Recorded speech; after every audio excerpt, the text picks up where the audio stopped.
Allora, io e il cane siamo entrati e questo è tutto il corridoio, enorme, veramente impressionante.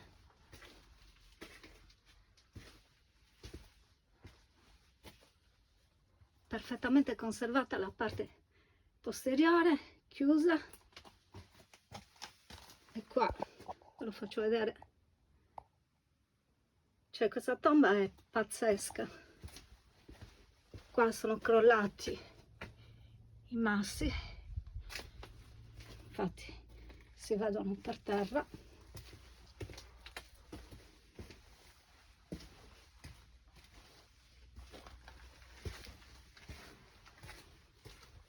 E questo è il posto dove sono entrata, praticamente ho saltato l'architrave.